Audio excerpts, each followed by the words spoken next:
Well, I hope you got your fill of turkey and stuffing and mashed potatoes yesterday because we've now officially entered the holiday seasons.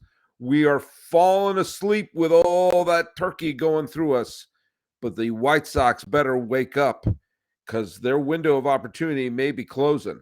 Nick Murawski of Locked On White Sox, why did I almost say Diamondbacks, is here. Oh boy, I'm stuffed. You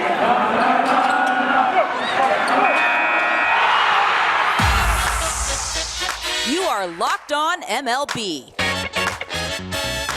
Your daily MLB podcast. Part of the Locked On Podcast Network. Your team every day.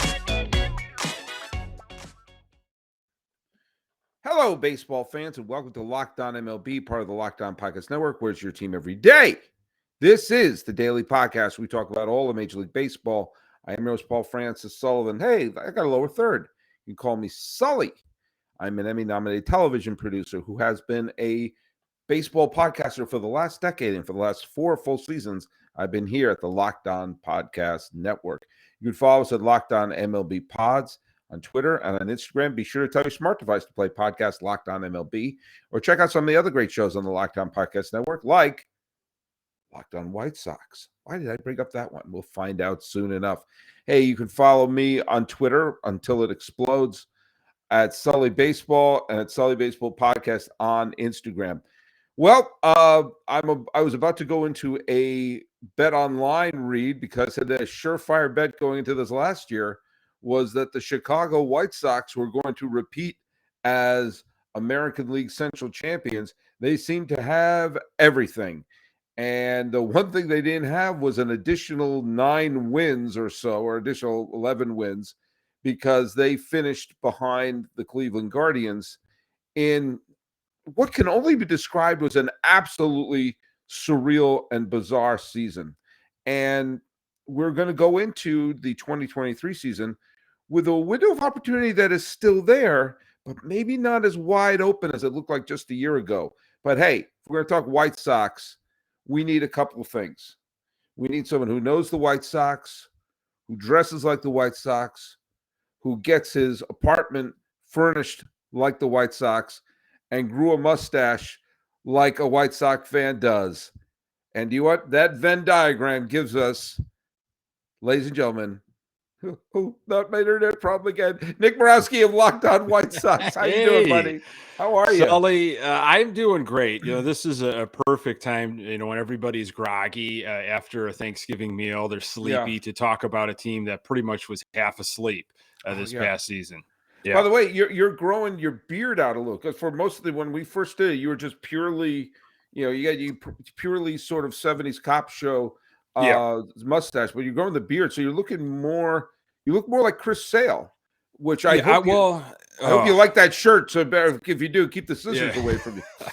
No, the mustache will be back. I had to just shave. I had to absolutely shave because that mustache saw so much bad baseball. I needed to start fresh. I hear absolutely clean slate. I grew my first mustache at age 15, complete mustache, and we just moved to California, and everyone assumed I was a teacher. Yeah. By the way, this is not Locked On mustache, but I will tell you that in 1987, your pal Sully was 15 years old. We just moved from Massachusetts to California, and I grew a mustache for 2 reasons. I thought the 2 coolest looking people with mustaches were Elliot Gould from the movie MASH, not the TV show MASH, but the movie MASH. He had an amazing mustache. But who are we kidding? It was the mid-'80s, and Tom Selleck. And Magnum was the absolute SHIT at the time. Yeah. He was the coolest guy on television, the best looking dude, the coolest dude. The show was the coolest show. He's in his Ferrari, a Hawaiian. I would wear Hawaiian shirts, and I grew a mustache, hoping to look like Tom Selleck. And I realized there was more to him than a Hawaiian shirt and a mustache, because I looked like the guy in the Chef Boyardee can wearing a Hawaiian shirt. Did you go and get the Detroit Tigers hat as well? I actually did have a Tiger. Hat? Yeah, I There you mainly go. wore the Red Sox hat. It was because Okay. of, because especially Sure. because we just moved to California. Yeah. And this was before, by the way, this was in um 87. This is before the Red Sox were like a national followed team. It was still like you wore a Red Sox hat. If you bumped into someone in a Red Sox hat, you're like, "Where are you from?"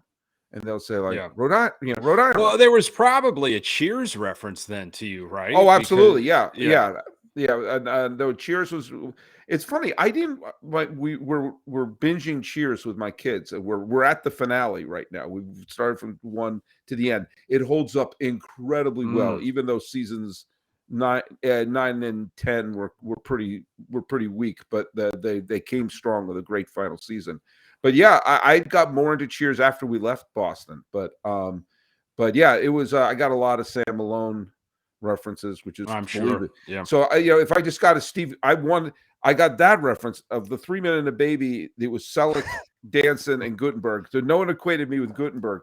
I promised when you and I were talking before we hit record, I was going to make my pop culture references current. Yeah, so let's go to the 1988 comedy 3 Men and a Baby. Right. And by the way, okay, you get this right. I'll without looking up, get this right. I'll mail you $10. Okay. What TV legend, as in played a character on television that everybody on the planet Earth knows? The actor who played a TV character, legendary TV character, directed the movie 3 Men and a Baby. Oh boy. TV actor. Oh. Yep. Everyone knows him. Oh man. I have to go to that decade, that era. I don't know. I would throw out someone like Kelsey Grammer. Okay, he wasn't a TV star of the 80s. He was a TV star That's of an earlier true. time. But what? And everyone I've thrown that question to, they say Ron Howard. And said, nope, not Ron Howard. Leonard Nimoy, Mr. Spock. Get out of here! Directed Really? 3 Men and a Baby. You can look it up. You can look it up. We are 7 minutes into this episode, and we've not said one word about the 2022 White Sox. And that's great. Apt. That's perfect. Yeah, that might be apt. Absolutely perfect. By the way, a strong mustache game for Dylan Cease as well. Cy Young finalist, who was one of the bright spots of this season. There were some bright spots to this season. But let's face it, this was a team that was expected to be pretty much everyone was picking to win the division, and with a bounce here or bounce there, could be a pennant contender. They finished the season even 500. And again, I my favorite podcast is Never Not Funny, and I quote it a lot. And Jimmy Pardo, the host of the show, is a rabid White Sox fan. Mm-hmm. And he mentioned when the Phillies were in the World Series, he said the Phillies did what the White Sox should have done. Absolutely. Which was they let go their high-profile manager, and the team clicked. And the White Sox should have seen early on that the La Russa experiment was a failure. And whether it's Miguel Cairo or whomever, they just should have cut bait, and they probably would have made a run at it. Yeah. And even before that, how the Phillies owner, Middleton, I believe, is the Phillies owner, and just the things he has said over the last several years, just, look, I have all the money I need. I want championships, and thus bringing in Bryce Harper, and Sox had Bryce Harper in their stadium, had them in their conference room, talked to him during the offseason of 2018, 2019.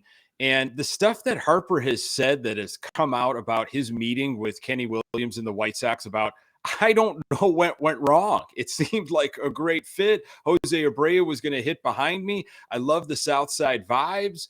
And of course, Reinsdorf does not want to ever make those types of contract deals. And the Phillies have. They've spent a ton of money and brought in guys like Castellanos and Schwarber, guys that were attached to the White Sox. Wheeler, guys that were attached to the White Sox in previous off seasons. And, good for the Phillies. Pardo 100% right. And this past season, Phillies let go of Girardi, and a lot of Sox fans were looking around at each other like, "Oh, that's allowed? You can let go of a manager that's underperforming?" And you see what happened with them. Yeah. And look at if you listen to the Thanksgiving show, I talked the one that dropped yesterday. I talked about let's take the stigma away from buying championships because that's the owner's job is to buy a championship. And that doesn't necessarily mean rating other teams. That could mean keeping your players, whether it's a Betts or a Devers or Jose Abreu, who's now a free agent and is floating around. And what was the big team that I talked about yesterday's show about explaining what happens when you go buy a championship? I talked about the Phillies. I also talked about the Padres. Cry me a river, small market teams. How can you be smaller than San Diego? Yeah, And they're kicking the tires on Abreu after bringing in both Machado. God, I just sound like a New Englander there. Bringing in Machado and bringing in Juan Soto. And by the way, Machado was also connected to the White Sox in that offseason to the point where I thought they were about to announce the signing of him. Yeah, that was again Machado's camp told everybody that offseason how it was going to go. This is what Manny Machado wanted to sign for. This was the years. This was the money, not incentive based, but the guaranteed money.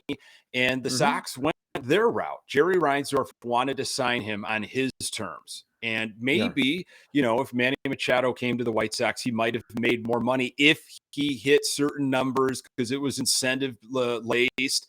But that's not what the Machado camp wanted. And Reinsdorf tried to play it his way.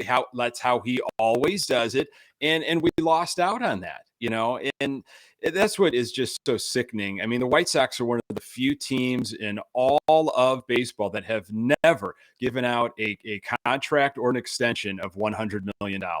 So, and you have to do that, folks. You have to do that. And every team has money. Every owner is loaded. I guess this is the thread for this entire week of shows I've done.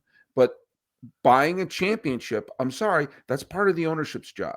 It's the job of the general manager is to put together the best team. The job of the manager is to take those players and manage them, not just manage the strategy, but manage the personalities and manage the egos. But it's the job of the owner is to give the general manager the opportunity to put the best product on the field.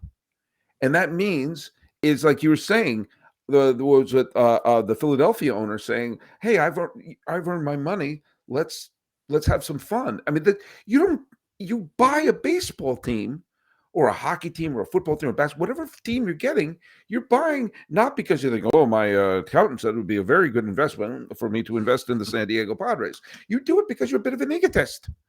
Yeah, you're a bit of an egotist, and you want to be the Bob Kraft or whomever it is, showing, "Hey, look at this! Hey, we've never won before I showed up, and now we just keep on winning." Yeah, Jerry Reinsdorf has an absolute ego, but he doesn't operate that way at all. Michael Jordan fell into his lap, and they had 6 championships in the 90s. The 2005 White Sox team, that was a fluke. No one predicted that team to win, and they didn't even make the playoffs the next year. So, when this rebuild happened, and you talked about Sale earlier in the episode, we're about to be approaching on the 6-year anniversary that the White Sox traded Chris Sale to Boston for essentially Kopech and on Moncada, which we really still don't know what those two guys can actually do for the Sox. And the Sox have 1 division title, 1 playoff berth, and 2 playoff wins, not series wins, to show for it since the fall of 2016. There hasn't been that. There hasn't been that premier talent brought in. Like it's again trying to capture lightning instead of bringing the thunder. And like we're going to try to the Johnny Cueto move, which worked out and was fun. Yeah, it was fun. It's like repurpose different players and go dumpster diving on other teams, players that they not tendered. I'm sure that's what the Sox are going to do this offseason, and take a flyer on this guy and maybe move a guy out of position to kind of fill a need. And instead of going absolutely after it, Abreu, who's going to walk, he won't come back with the White Sox, and whether it's San That's a shame. Diego or That's a shame. It really is. Shame. It really is a shame. But if Jerry wanted to get him a World Series, at least appearance, Reinsdorf would have opened up his wallet and absolutely spent to surround him with the type of guys. I've got this guy, Jose Abreu. He needs help. I need some guys offensively, and I need some premier pitching. And that didn't happen. They drafted Andrew Vaughn, 3rd overall in 2019, and I think Abreu saw that. He signed his extension in 2019, but he saw kind of, I think, where the franchise was going, and I don't blame Abreu for leaving right now. It's like, I want to win, and you clearly are not headed in that direction right now. Well, if he's looking around, he's probably looking for a surefire bet to win the pennant. Oh, yeah. And I think the Padres are a much better bet to win the pennant than the White Sox are now. And if you're going to make any bets, go to BetOnline. BetOnline is your number one source for all your sports betting info, news, and stats and analysis. Get the latest odds and trends from every professional and amateur league out there, from football to basketball to soccer, the World Cup, esports. Got it all at betonline.net. If you love sports podcasts, I know I do, you can find those at BetOnline as well, where they've got the fastest and easiest way to get your betting fixed. Is that what the copy says? No. Head to the website today or use your mobile device to learn more. BetOnline, it's where the game starts. By the way, I don't know if you saw it, but they tell us the tune we're supposed to sing at that point. So make sure you're in tune. Here's the weirdest part about the White Sox, and mind you, I've done Twins, Guardians, and White Sox podcasts down the stretch. I have no ill will towards any one of those 3 teams. I'm completely neutral because I have a soft spot in my heart for Cleveland. I want the longest World Series drought. Terry Francona is my man.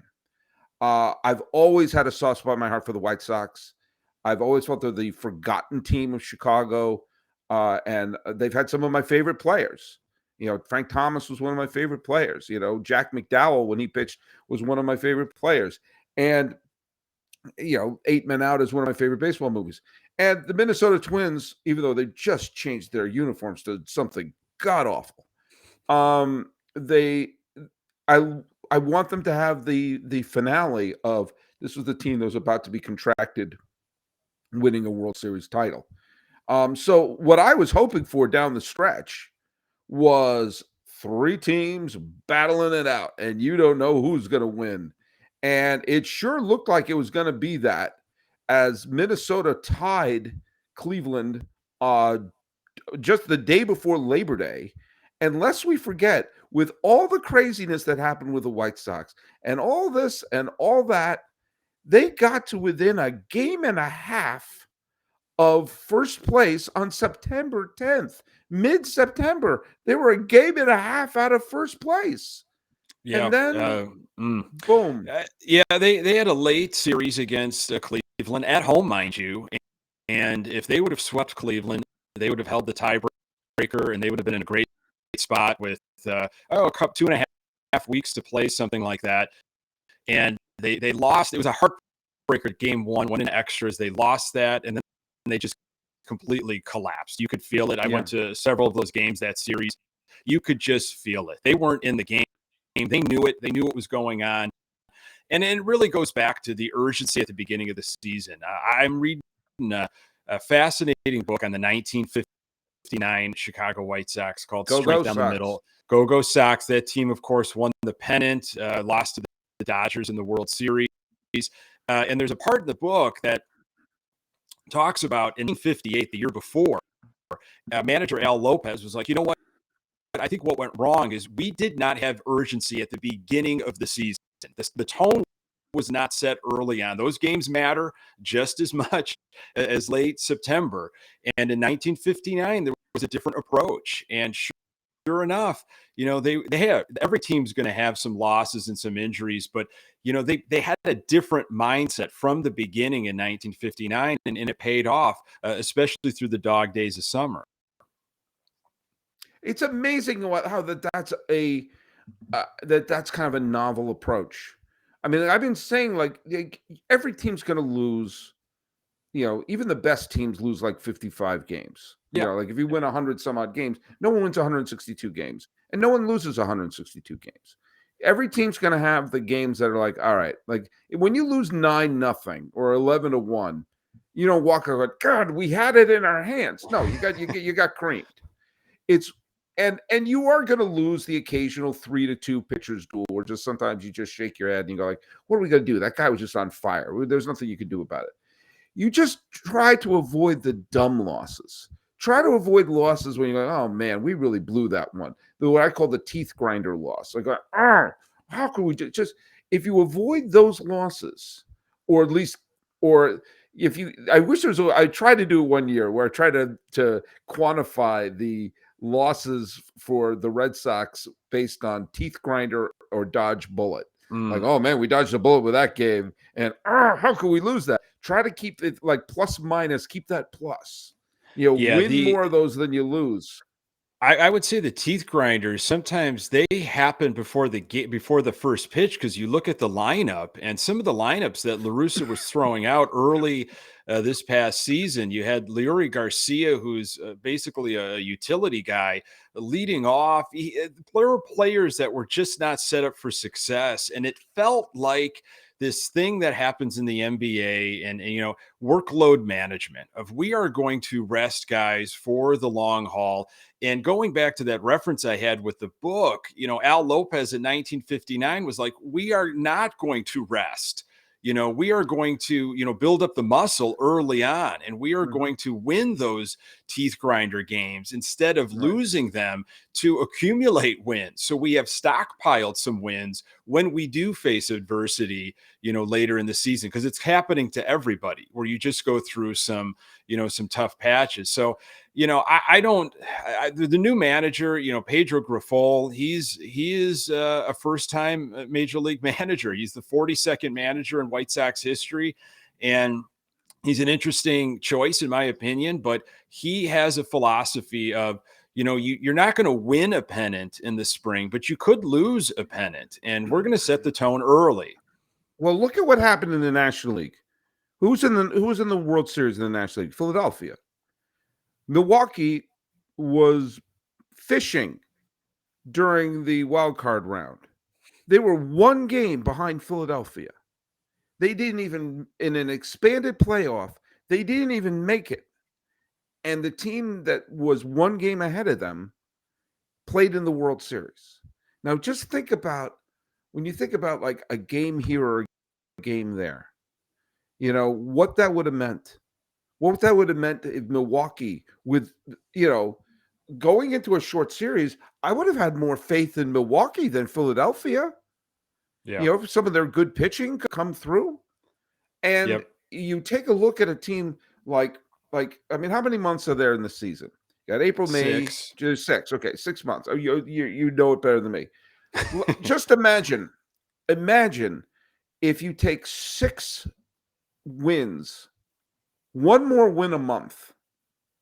This team would be an 87-win team. Okay? Yeah.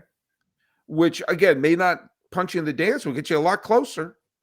Get you a much closer place. And maybe when they got swept by Cleveland in mid-September, they also got swept by Detroit right after that. I was a 7 or 8 game losing streak. I remember they got swept by the Tigers afterwards, because it just, as I said, they went from, I think we're going to win the pennant, to full Sonny Corleone in the toll booth. Yes, another up-to-date cultural reference.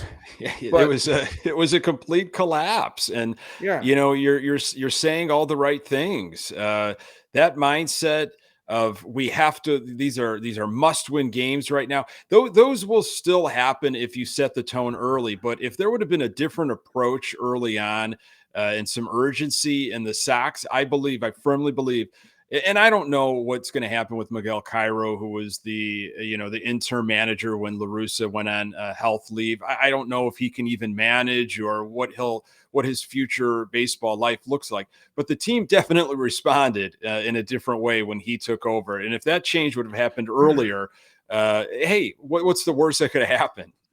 Well, look what happened with Philadelphia when they let go of Joe Girardi. Yeah. Joe Girardi, wonderful manager. I actually liked that signing when they did it. Won the manager of the year with the Marlins team whose budget was only slightly higher than the Locked On Podcast Network, and kept them contending into September. Won a World Series title with the Yankees, which not everybody can do. May I introduce you to Aaron Boone? And so I was perfectly fine with that signing for Philadelphia. It just didn't work. Yep. And there's sometimes it comes to a point where there's a point of pride. Well, we brought in this high profile manager. It was weird when La Russa came back, a guy who's already in the Hall of Fame, was out of the game for 10 years and had the greatest write-off in the sunset any manager could possibly have. What was the last game you managed? Game 7 of the World Series? I won it. Oh, wow. And there was no reason for him to come back. No. And not at all. You could have, even after the 2021 season when they won the division, say, Tony, you got another division under your title. You've managed a team to the playoffs in the 80s, 90s, 2000s, 2010s, and 2020s. No one will ever match that. Here, you're the vice president of Beans and Franks, or Franks and Beans, or whatever title we give you. We need to get this is just not going to work in the long haul. Everybody on the planet Earth knew that. Yeah. And instead they stuck to their guns and came up way short. But you saw how they responded when Miguel Cairo took over. You could see there was a release. Yeah, and that, the reason why Tony La Russa, of course, was brought back was all because of Jerry Reinsdorf, because of he'll never admit it, but a lot of wrongs that needed to be set correct from the firing back in the mid 80s. Yeah. You read so many different articles that come out and a lot of different, and I don't even think it's a far stretch to say like conspiracy theories or anything, but the front office, they weren't all in lockstep. General manager, president of baseball operations, they wanted to go a different way, most likely the AJ Hinch way after the 2020 season. But Reinsdorf, pushed his man through, and he had to convince Tony La Russa. Bruce Bochy was the guy in waiting. If Tony La Russa was going to say no again to Reinsdorf, Bruce Bochy was going to come in and manage the Sox in 2021. He convinced La Russa, and he didn't do enough. I thought he would surround his buddy La Russa with as many riches as he could. They went out and they got Liam Hendricks, but I really thought they just felt, this is a turnkey ready team. We've got all the talent. Look at the division. We should be able to, cruise through this division for multiple years.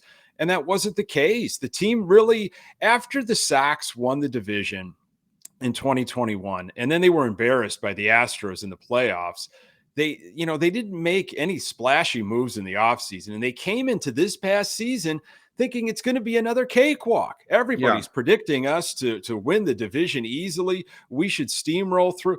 And I think that's how they approached it. And they got punched in the mouth by Cleveland. Cleveland showed them this is how you make the most out of your opportunities. Well, beyond, and I'm not trying to tell you how to be a White Sox fan here, but beyond Cleveland, it was Minnesota in the first half of the season who jumped ahead at first place, because the White Sox were like, we're in first, it's April, and then suddenly the Twins put the aft thrusters on, and they go, wait a minute, and then but they'll fall to earth.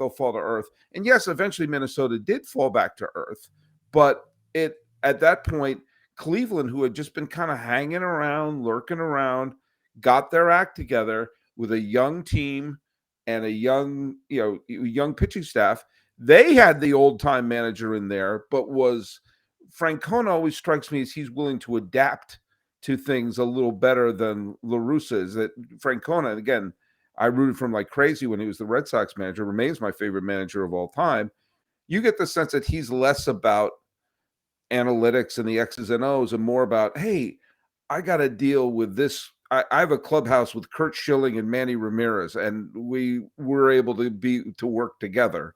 Yeah, I don't know a ton about Francona, but he strikes me as somebody that might listen to other opinions where La Russa does not want to hear it. It's my way or the highway. La Russa's had books written about how brilliant he is. George F. Will wrote the book about, basically called the greatest. He was on the cover of Sports Illustrated as the great genius, and then The cover Yeah. looked like the poster for A Beautiful Mind. Yeah. Hey, I just made a pop culture reference from this century. I want some credit from it. But yeah, he operated as, and even during press conferences, which were really bizarre, post-game Oh, yeah. pressers, Ugh. boy, Yeah. if you ask him, especially the classic moments this past season where he would intentionally walk a guy after getting 2 strikes on him, he would make you, as a journalist, asking the question, he would make you feel like you're a moron for asking that, when that doesn't happen in baseball. And even after a day or so of thinking about it, La Russa would double down when asked again. He would not own up to mistakes, and it was a bad situation. And let me just I can't believe I have to put this little caveat on this. La Russa's a Hall of Fame manager, Yeah. as well he should be. His heyday was incredible. Absolutely incredible. He was the smartest manager. He was a revolutionary manager, and he did great things with Chicago in the 80s, with Oakland in the 80s and 90s, with St. Louis in the 2000s and 2010s. Nobody is taking that away from him at all. But sometimes it is, you take a decade away from the game, the game evolves in your absence. Yeah. I mean, And the I'm type of not. players that the White Sox had, it just wasn't a good. It was It wasn't a good fit. your predecessors at Locked On White Sox. I don't mean to stun you, but there was someone hosting this before you. They were a guest on the show, and I had said, if you had made a Venn diagram of all the worst possibilities for a White Sox manager, the centerpiece would be Tony La Russa. Yeah. Now, again, they could have saved face at the end of the 2021 season with a division. You got a first place finish. You came back and you won a division. Now it's time to, they could have saved face. Instead, we got this. Hey, we're with, I just want to, we're going to go in our final little segment. I didn't mean to cut you there. We're with Nick Murawski of Locked On White Sox. I did want to bring this thing up here. I do Mondays, I cross over with Locked On Diamondbacks every week. And Miller Thomas, the host of that show, and we have a meeting before each show saying, here's the topics. We kind of like organize it like, pardon the interruption.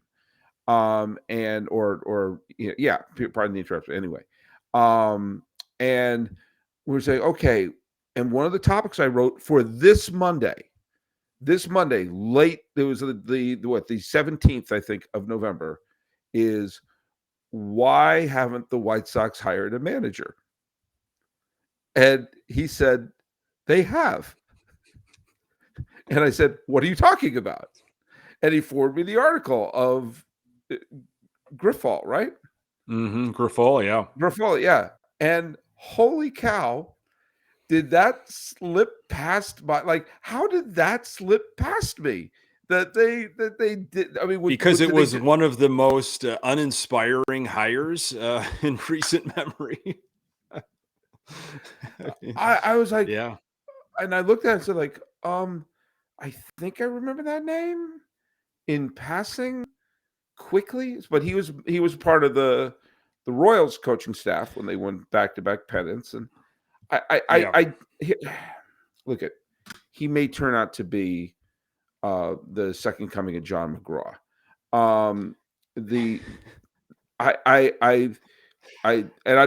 People put away your drinks. I'm not gonna bring up the thing I always bring up whenever manager candidates are there. I don't understand why you don't hire someone with at least minor league managing experience. But do you want, at least it wasn't a recycling of like a Jim Riggleman or someone, just another one of those. It was close. I mean, Ozzie Guillen was up there. He had I know. I couldn't believe it.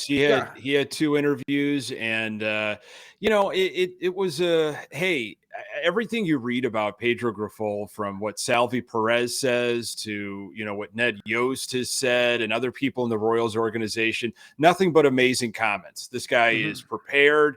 This guy knows what he's doing. He's going to get a team ready. He is going to help younger players. he could very well do all of those things, and the Sox players could buy into his, analytical speech, his analytic, talk, his sabermetric stuff. But it seemed like we're going to be rebuilding, and this is the guy we want to kind of help us bridge the gap until we're actually in contention. The Sox are very much still in contention, even if they don't make any moves, which it won't be surprising, unfortunately. They've got a ton of talent on this team, and in the AL Central, they could recapture the division title.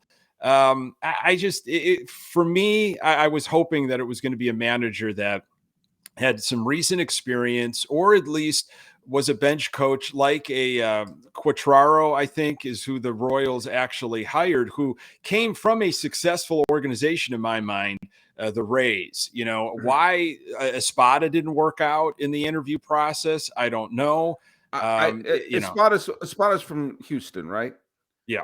Yeah, here's what I think. I think with Espada, I think they've whispered to him, Dusty's only going to be here for a couple more years. Oh, sure. Yeah. This is, we're going to keep this, hang around here, maybe win a ring or two, and then we'll just want to seamlessly move it over to there. All right, everyone, get your drinks out, get your shot glasses out. I am going to say it again, because I always bring up Bruce Bochy's lieutenants, Hensley Mullins and Roberto Kelly. Roberto Kelly especially has international managing experience, and they have been on the coaching staff of multiple World Series championships and are revered and loved. Hensley Bam Bam Mullins is revered and loved. I don't understand why they can't get past the interview process. Then I never understood why Chris Chambliss couldn't get a job as a manager either, because all he did was be part of championship coaching staffs and being a manager of the year in the minor leagues over and over again. There's just some people who are like, do you not interview well? What the hell is going on here? So let me ask you a name that Sox fans talk a lot about. And you might have heard things through maybe the Cleveland circuits, but Sandy Alomar Jr., like, why does he just not want to be a manager? I don't know. I think he has, I think in the past, because he was the interim manager at Cleveland for a little bit, and he kind of filled in when Francona was injured or had health issues. And then I think Brad Mills also did. I don't know. I mean, he strikes me, again, Francona has been managing since the Cretaceous period.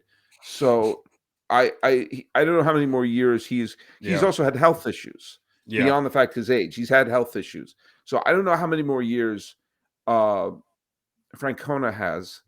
I mean, this may be a situation that, like, they could have whispered to Sandy saying, hey, if Tito leaves, this is this is your ship. It just according to Rick Hahn, if you're going to believe him, our general manager, there were maybe 30 candidates, and they boiled it down to maybe 8. And again, like, that's the guy, Pedro Grifol. No disrespect to him and his baseball resume, but that's the guy after this big search you finally did, which we haven't done.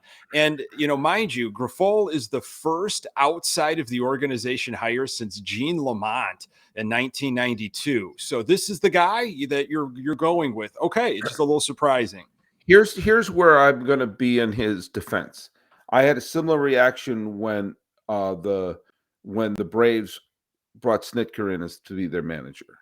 So this is who you're bringing in, this guy? What the hell is going on? It's this minor league guy, like, this is who you're going to hand the car keys to? And he's turned into one of the best managers in baseball and has led the Braves to a World Series title and to one of their best regular seasons in their history. So, he may be just a baseball guy that they need.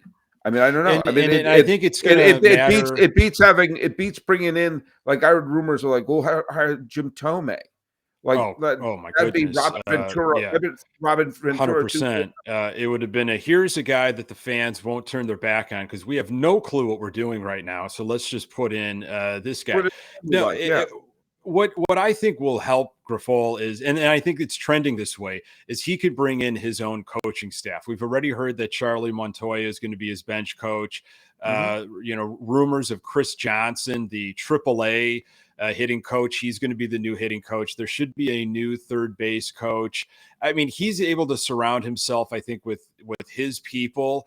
I hope a team of rivals that will challenge his thinking, make him better. And he has said, Grifol has said, which I love, if I'm the smartest person in the room, then there are problems. So that is a refreshing take from what we've had previously. Yeah, because Tony La Russa would go to Caltech and walk around and say, I'm the smartest person. Right. Just ask him. I'm the smartest Right. person. Yeah. I mean, again, he could be great. He could be exactly what this team needs. The Sox have a lot of holes that they need to figure out this offseason, and players just need to buy into what Grifol is selling them, and it has to happen immediately. Well, I'm buying what Nick Murawski is selling me, as you are the proud hosts of Locked On White Sox. And by the way, thanks so much for making Locked On MLB your first listen today. Make your second listen be Locked On White Sox. But how about your third listen? Keep listening to the Locked On Sports Today podcast. From the games that matter the most to the biggest stories in sports, including the hiring of the White Sox manager. I missed that episode. Go beyond the scoreboard and behind the scenes with local experts and insights that only Locked On can provide. Locked On Sports Today is available on this app, YouTube, or wherever you get your podcasts. Nick, where can people listen to your show?